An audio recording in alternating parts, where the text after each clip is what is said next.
ദൈവനാമത്തിന്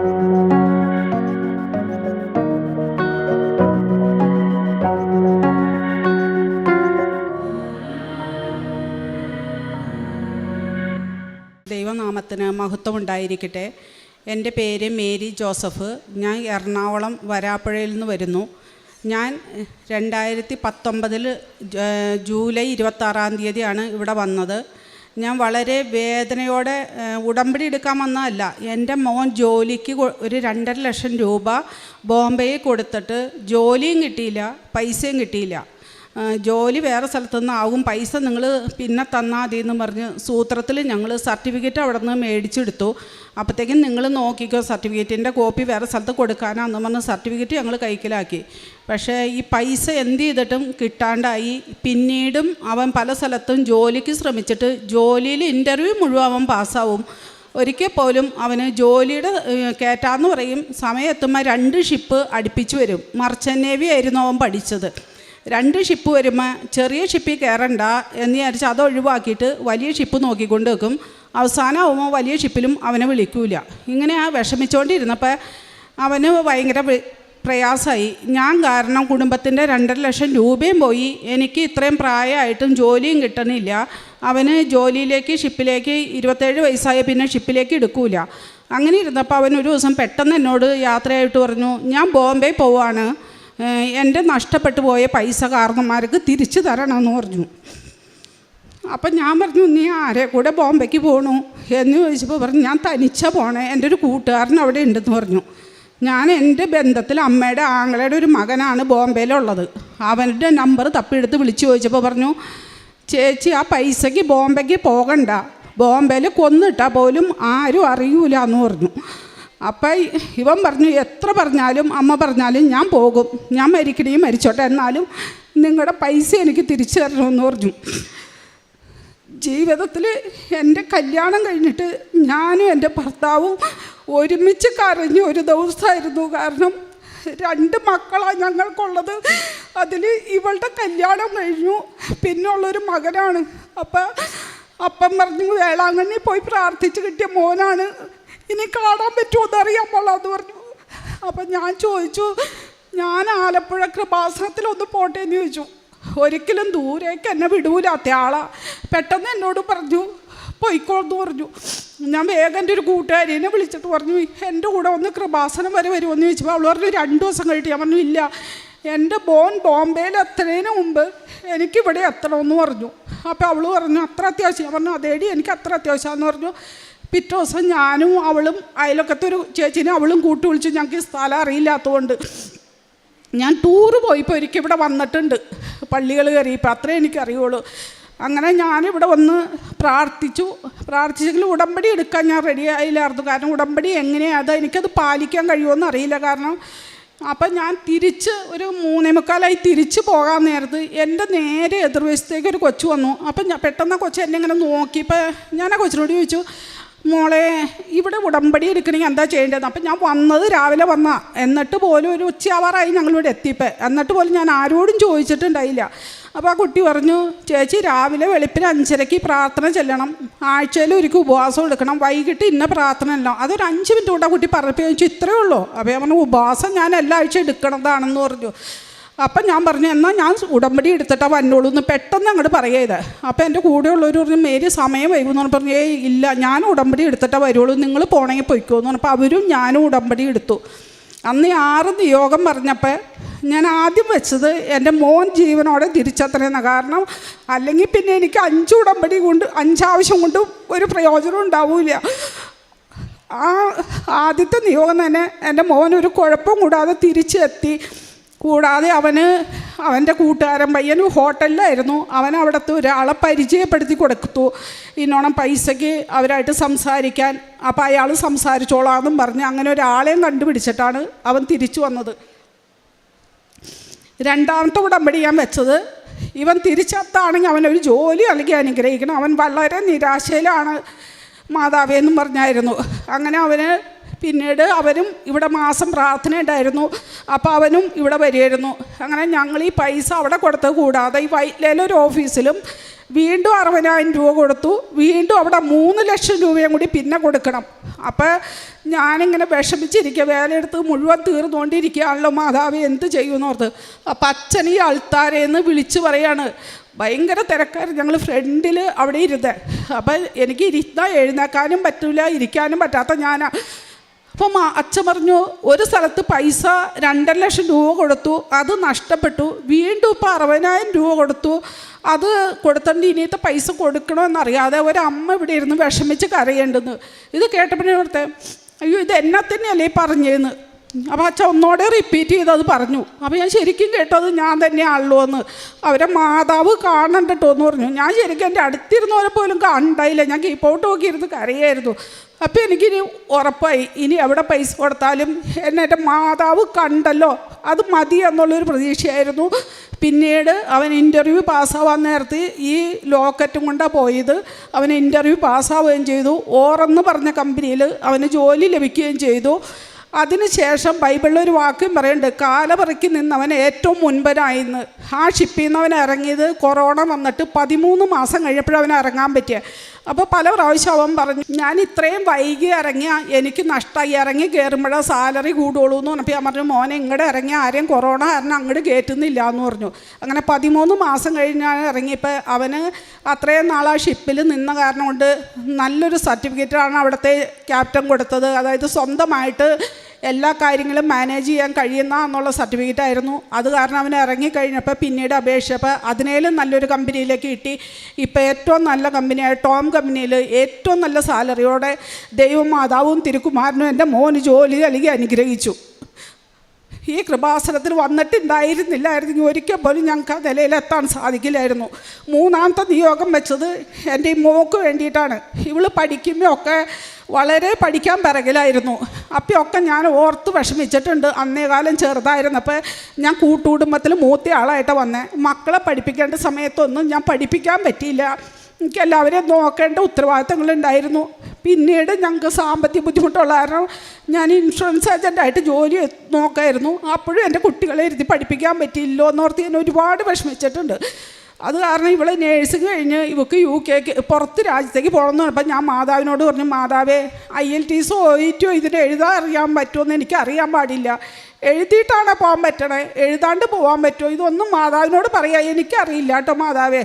അതുകൊണ്ട് മാതാവ് എങ്ങനെയെങ്കിലും അവളെ അവിടെ എത്തിക്കണേന്ന് പറയാനോ അറിയാനോ എനിക്ക് പറ്റുള്ളൂ എന്ന് പറഞ്ഞു. അങ്ങനെ ഇവളൊരു ദിവസം പറഞ്ഞു, ഞാൻ OET എഴുതി പാസ്സാവൂല, അതുകൊണ്ട് ഞാൻ അല്ലാതെ പൊക്കോളാം എന്ന് പറഞ്ഞു. ഇനി അവൾ പോയ കാര്യം അവൾ തന്നെ പറയും. ഞാൻ OET പഠിക്കാൻ പോയപ്പോൾ എനിക്ക് ഭയങ്കര പാടായിരുന്നു. 10-7 എൻ്റെ സ്കോറ് കിട്ടണത്. അപ്പോൾ എഴുതിയാൽ ജയിക്കൂലെന്ന് എനിക്ക് തന്നെ അറിയാമായിരുന്നു. അപ്പോൾ അതുകൊണ്ട് ഞാൻ കേരള വിസയിൽ പോയി. അപ്പോൾ ഇവിടെ നിന്ന് പോകുമ്പോൾ എല്ലാവരെയും പോലെ അത്ര ബുദ്ധിമുട്ടായിരിക്കുമെന്ന് വിചാരിച്ചില്ലായിരുന്നു. അത് കഴിഞ്ഞ് ഞാൻ അവിടെ ചെന്ന് കഴിഞ്ഞപ്പോൾ അവർ ഭയങ്കര മെൻ്റൽ ടോർച്ചറിങ് ആയിരുന്നു എനിക്ക്. അവരെന്നോട് ഏതൊരും പറയും COS ക്യാൻസൽ ചെയ്യുമെന്ന്. അതില്ലാതെ നമുക്ക് അവിടെ നിൽക്കാൻ പറ്റില്ല, അപ്പോൾ തിരിച്ച് ഇന്ത്യയിലേക്ക് വരേണ്ടി വരും.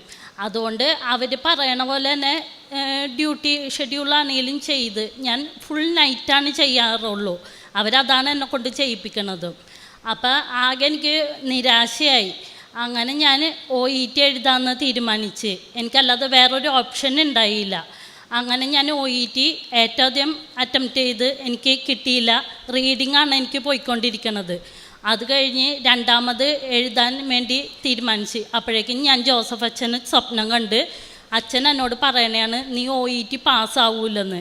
അതോടെ എനിക്ക് എത്ര പഠിച്ചിട്ടും പിന്നെ എനിക്ക് തന്നെ ടെൻഷനായി. അത് കഴിഞ്ഞ് ഞാനത് എഴുതിയെങ്കിലും അതിന് ഇതുപോലെ തന്നെ നിസ്സാര മാർക്കിന് ഞാൻ റീഡിങ് എനിക്ക് കിട്ടിയില്ല. അപ്പം ഞാൻ 3ാമത് എഴുതാമെന്ന് പ്ലാൻ ചെയ്തപ്പോൾ തന്നെ ഞാൻ മമ്മീനോട് പറഞ്ഞ്, ഇങ്ങനെ ഞാൻ ജോസഫ് അച്ഛനെ സ്വപ്നം കണ്ട അച്ഛൻ ജയിക്കൂലെന്നാണ് പറഞ്ഞതെന്ന് പറഞ്ഞ്. അപ്പം മമ്മി എൻ്റെ ഹോൾ ടിക്കറ്റുമായിട്ട് ഞാൻ ഡേറ്റ് എടുത്തു കഴിഞ്ഞപ്പോൾ അച്ഛനെ വന്ന് കണ്ട്. അച്ഛൻ പ്രാർത്ഥിച്ച് അച്ഛൻ പൊയ്ക്കോളാൻ പറഞ്ഞു. മമ്മീനോട് എനിക്ക് വേണ്ടി പ്രാർത്ഥിച്ചിട്ട് പൊയ്ക്കോളാൻ പറഞ്ഞ്. ആ എക്സാമിൻ്റെ റിസൾട്ട് ഞാൻ കഴിഞ്ഞ മാസം 22-നാണ് UK വന്നത്. അപ്പോൾ അതിക്ക് മുൻപത്തെ ദിവസം ഞാൻ അറിഞ്ഞായിരുന്നു എൻ്റെ മെയിലിൽ റിസൾട്ട് വന്നെന്ന്. പക്ഷേ എനിക്കൊരാഗ്രഹം ഉണ്ടായിരുന്നു ഏറ്റവും ആദ്യമേ മാതാവിൻ്റെ നടയിൽ വന്ന് തുറക്കണമെന്നും. അതും ആ റിസൾട്ട് അപ്പോൾ എനിക്ക് മാതാവിനോടും എൻ്റെ ഹസ്ബൻഡിനോടും മമ്മീനോടും ഒപ്പം പറയണമെന്നൊരു ചെറിയൊരു ആഗ്രഹം ഉണ്ടായിരുന്നു. എന്താണെന്ന് വെച്ചാൽ ഏറ്റവും കൂടുതൽ എനിക്ക് വേണ്ടി പ്രാർത്ഥിക്കണത് എൻ്റെ മമ്മിയാണ് ഇവിടെ വന്ന്. പക്ഷെ ഞാൻ UK വന്നത് സർപ്രൈസായിട്ടാണ്. ഞാൻ ഇവിടെ വന്ന് മാതാവിൻ്റെ അടുത്ത് റിസൾട്ട് നോക്കിയിട്ട് വീട്ടിൽ ചെന്നിട്ട് മമ്മീനോട് പറയാമെന്ന് ഓർത്തത്. പക്ഷെ ഞാൻ ഇവിടെ വന്ന് റിസൾട്ട് നോക്കണതിന് മുമ്പ് ഞാൻ അവിടെ വെച്ച് എൻ്റെ മമ്മീനെ കാണണയാണ് ക്യൂവിൽ നിൽക്കുന്നത്.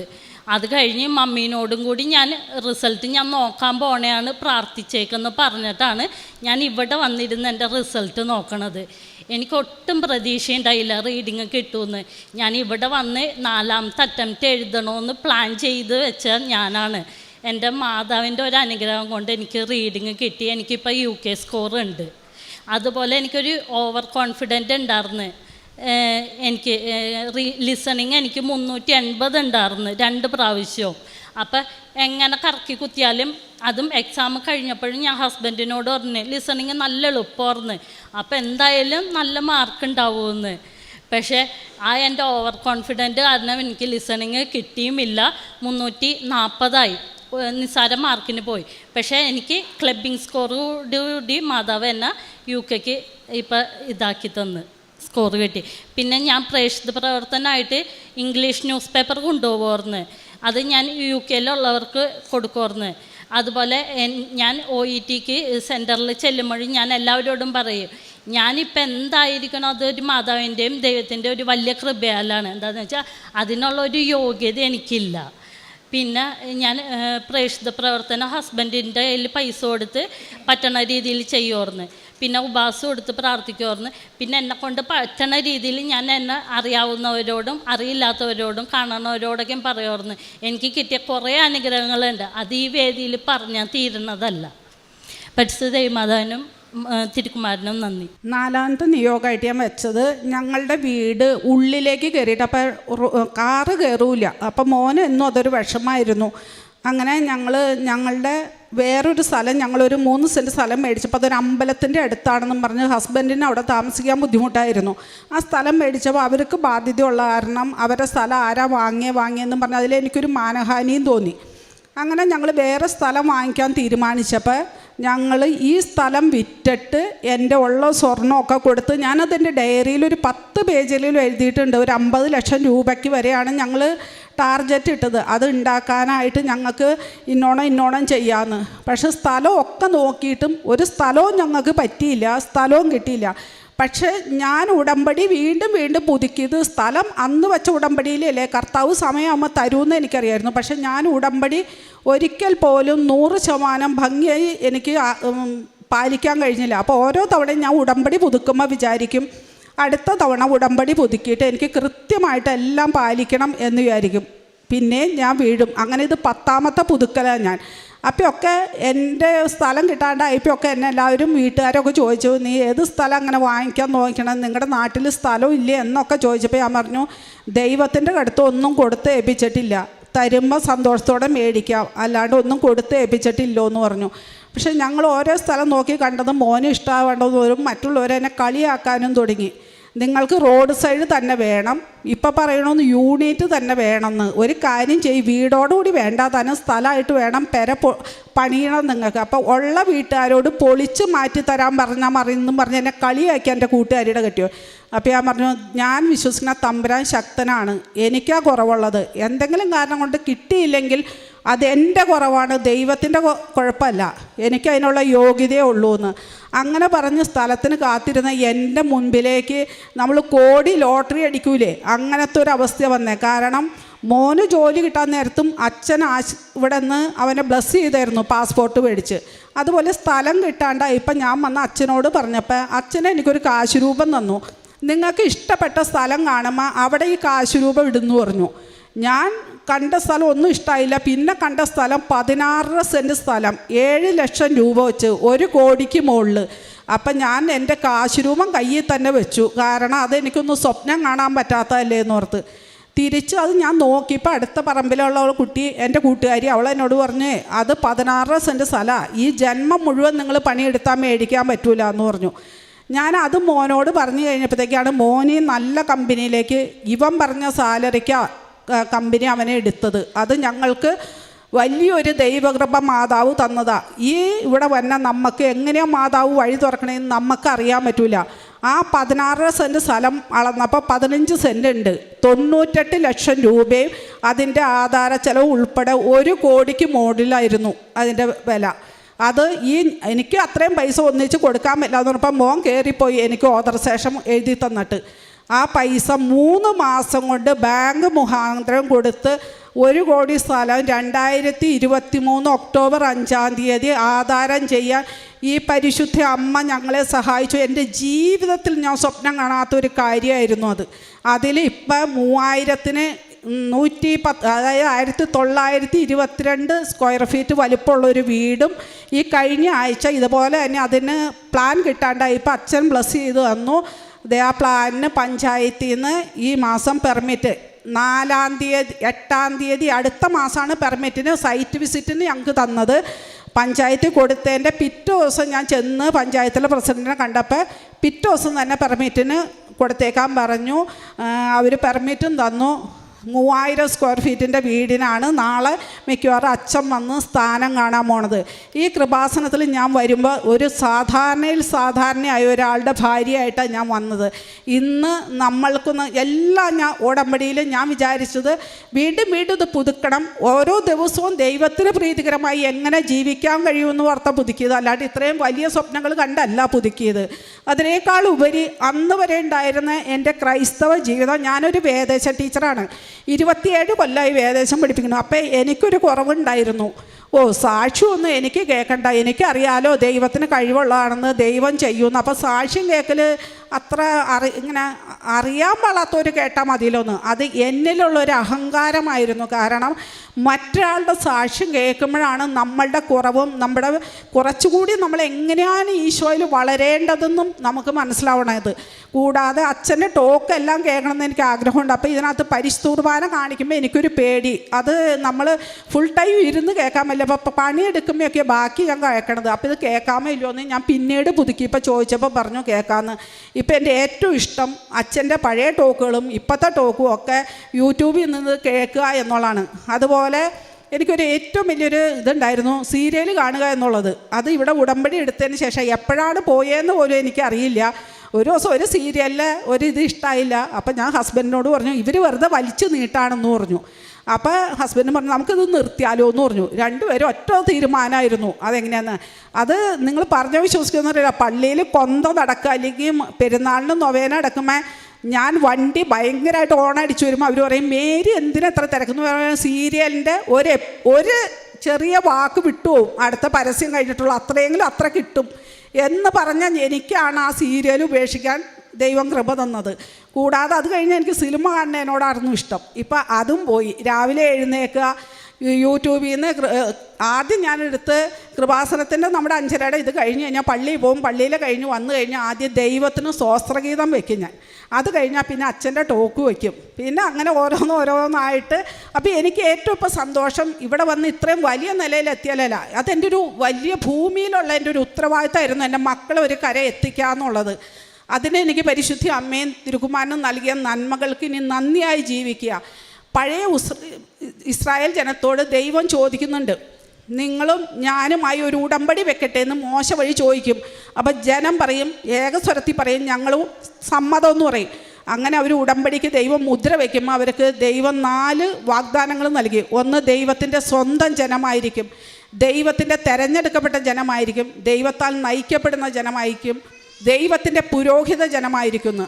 ഇന്ന് ഇവിടെ എൻ്റെ മകൻ അന്ന് ബോംബെക്ക് പോകാൻ തോന്നിയ കാരണം കൊണ്ടാണ് എനിക്ക് ഈ പരിശുദ്ധി അമ്മയുടെ അടുത്ത് വരാനും പുതിയ ഉടമ്പടിയാണ് പരിശുദ്ധി അമ്മ. ഈ അമ്മയുടെ ഉടമ്പടി മകളാവാനും എനിക്ക് സാധിച്ചത് എൻ്റെ ജീവിതത്തിലെ മറ്റെൻ്റെ ഭൗതിക ഉയർച്ചയാണ്. ഇതെൻ്റെ ആത്മാവിൻ്റെ ഉയർച്ചയ്ക്കായിട്ട് എനിക്കിവിടെ വരാൻ എൻ്റെ അമ്മ നൽകിയ വലിയ സമയത്ത് ഞാൻ എപ്പോഴും നന്ദിയോടെ ഓർക്കുന്നു. എൻ്റെ മരണം വരെ ഈ ഉടമ്പടിയിൽ ജീവിക്കാനായിട്ട് എനിക്ക് സാധിക്കട്ടെ എന്നും കൂടുതൽ എനിക്ക് എൻ്റെ ആത്മീയ വളർച്ച ദുരിതപ്പെടുത്താനായിട്ട് ഇനി സാധിക്കട്ടെ എന്ന് എനിക്ക് ആഗ്രഹം. അല്ലാതെ എൻ്റെ മക്കൾ നല്ല നിലയിലെത്തി എൻ്റെ കാര്യങ്ങൾ കഴിഞ്ഞു എന്നല്ല. ഇനി എനിക്ക് എൻ്റെ ആത്മാവിന് വേണ്ട ഉയർച്ചകൾ വീണ്ടും കൊടുത്ത് അച്ഛൻ പറഞ്ഞ പോലെ ബാങ്ക് ഡെപ്പോസിറ്റ് വർദ്ധിപ്പിക്കുന്ന പോലെ കൂടുതൽ പ്രാർത്ഥനയിലായിരിക്കാനും ഞാൻ എപ്പോഴും ആഗ്രഹിക്കുന്നു.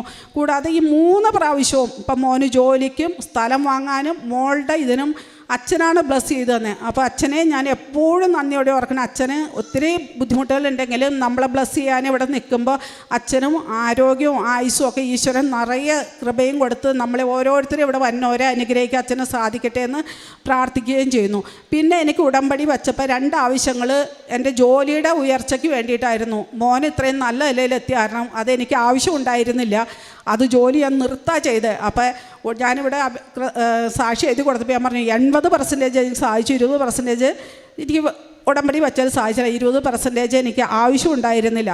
രണ്ടാമത് ഒരു ക്രൈസ്തവ കുടുംബമായതും പരസ്പര സ്നേഹത്തിൽ ജീവിക്കാനും ഒക്കെ എനിക്ക് സാധിച്ചത് ഈ കൃപാസനം പരിശുദ്ധി അമ്മയുടെ മാധ്യസ്ഥത്തിലാണ്. എൻ്റെ മരണം വരെയും ആ സ്നേഹം അമ്മയോട് ഉണ്ടാവാൻ എനിക്ക് സാധിക്കട്ടെ എന്ന് പ്രാർത്ഥിച്ചുകൊണ്ട് നിർത്തുന്നു. കാരുണ്യ പ്രവൃത്തിയായിട്ട് ഞാൻ ചെയ്തത് പാവപ്പെട്ടവർക്ക് എന്തെങ്കിലും സഹായം ആവശ്യമുള്ളപ്പോൾ പൈസ ആയിട്ട് തന്നെയാണ് ഞാൻ കൊടുക്കുന്നത്. കാരണം ചിലർക്കൊക്കെ പെട്ടെന്നാണ് അസുഖം വരുന്നത്. അപ്പോൾ അവരുടെ വീട്ടിലുണ്ടാവുന്ന ആ ബാലൻസ് കുറവിന് അപ്പോൾ അതായിട്ട് കൊടുക്കണേ.